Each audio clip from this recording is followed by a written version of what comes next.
we tried the controlled crying this particular night, and the baby was screaming her head off, and I went in and I tried to pacify her, and she did not calm down. You know how they're supposed to calm down when you go in there? So I picked her up and I tried to calm her down. And as soon as I had her calm, I thought, fantastic. I gave her another minute, put her on her back in the cot, and off she went again before I'd even walked out of the room. And after about the third time of this, I just thought, it's not working, but we are going to stick with this, and she is going to learn. I mean, even though now I'm doing postgraduate psychology and I'm at a point where I should know better. We were just so tired, and I thought, she's going to learn. And after a few minutes of that, Kylie actually said to me, I can't take this anymore. And so she went and sat in the car and cried. So here's my poor wife out in the car sobbing because this child won't sleep. And I'm in the house pacing the floor wondering, I'm watching the clock. Do I go back in? Am I supposed to pick her up again? How do we fix this? And I just remember in the end, maybe 15, 20 minutes later, Kylie came in. She could hear the baby screaming while she was out in the car with the house locked up and the windows of the car closed, the doors closed, the whole thing. She could hear it. And I just looked at her, and we were in tears. We were weeping. We were like, this child is so distressed and we can't help her.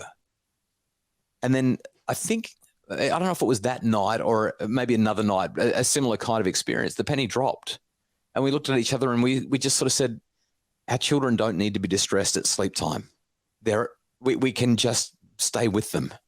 And so we worked out things like, let's put a mattress on the floor and pat them off to sleep. And if they wake up, we just go and hop back into their bed. Or if as they got bigger, as they came and got into our bed, I would just get out of bed. Because, Kylie, I hope I'm not being too rude when I say this, but every now and again as parents, you want to have a little bit of together time, a little bit of sexy time.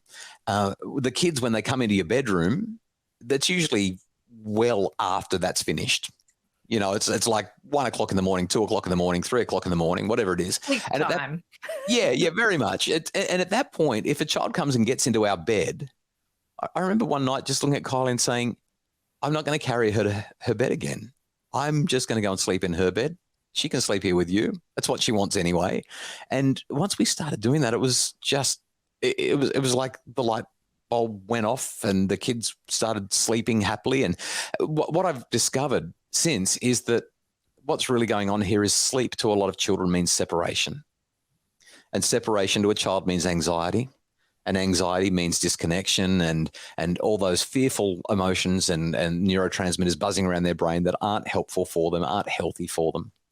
And all we've got to do is work out a way that we can manage the disconnection or maintain the connection in a way that works for us and helps our child sleep. And if we can do that, we tend not to have nights like Kylie and I had far too many times. Those are just a couple of examples of the gut-wrenching, tear-jerking experiences that we had.